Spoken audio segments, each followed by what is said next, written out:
Hello, everyone, and welcome to this journal author interview. My name is Lori Kierstead Joseph, and I am the Region 5 representative to the COABE board and the Workforce Development Chair.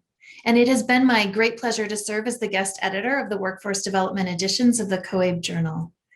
Today, I'm joined by one of our authors for the Workforce Development edition, and Chrissie Klinger. Chrissie, thanks for being here. I invite you to introduce yourself and tell us a little bit about yourself. Thanks, Lori, and thanks for all the work you do with COABE. I am Chrissie Klinger, and I work at the Institute for the Study of Adult Literacy at Penn State University and work under a special workforce development system liaison grant through the Pennsylvania Department of Education Division of Adult Education.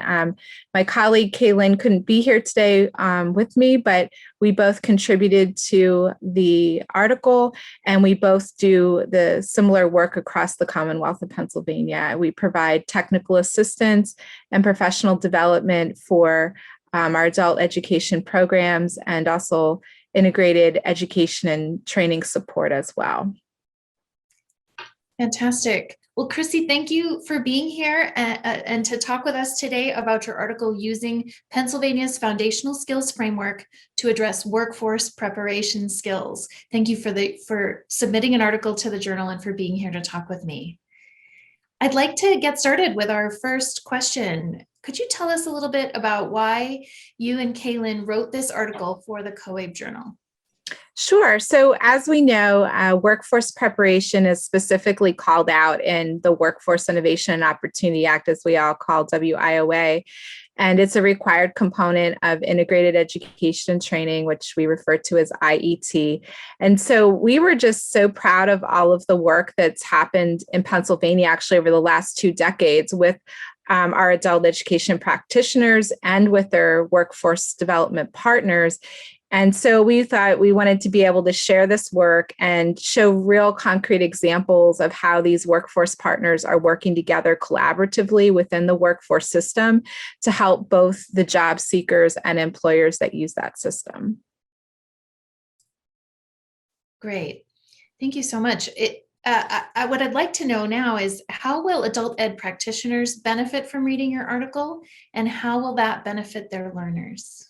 So we hope that they'll realize that the concrete examples that we give and the competency lists that we talk about that are in the Foundation Skills Framework that are related to workforce skills truly do help adult learners have a way to verbalize their strengths to others, as well as identify areas that they want to continue to work on. And that can help the adult educators be able to contextualize instruction and really help individuals be more prepared for a progression along the career pathway.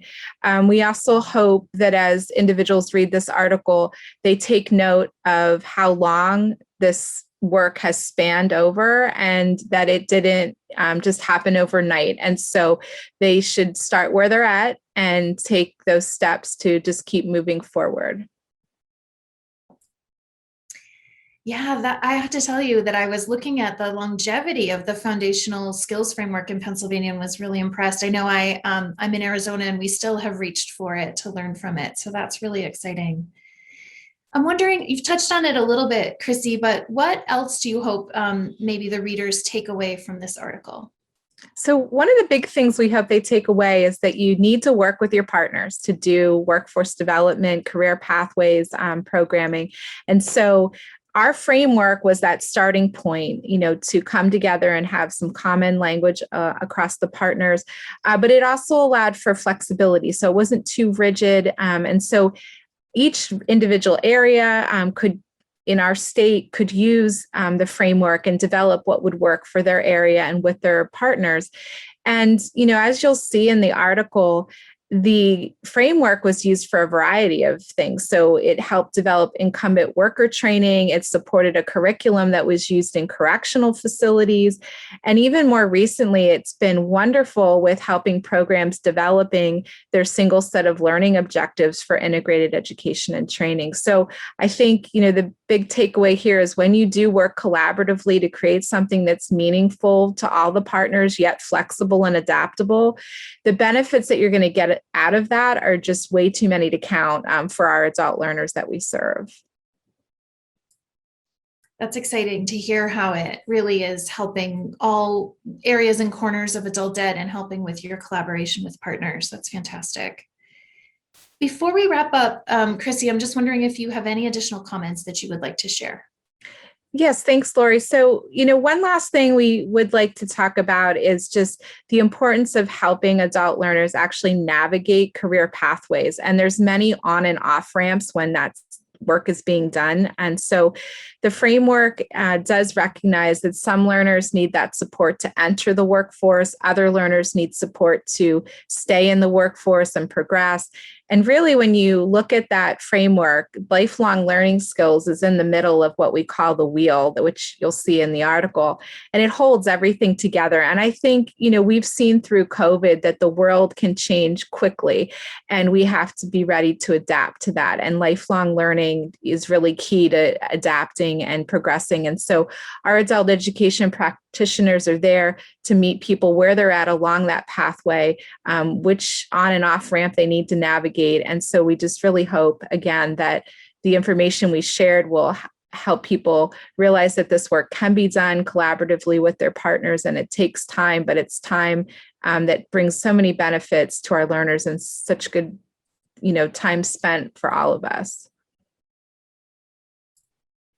Oh, fantastic. Chrissie, I really want to thank you again for your article for the COABE Journal and for being here to talk with me today. I think our readers I hope they get as much out of the article as I did. I really appreciate it.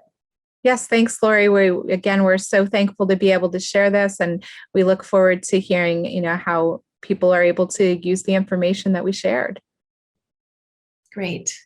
Thank you, everyone, for listening in, and go check out that article by Chrissie Klinger and KayLynn Hamilton.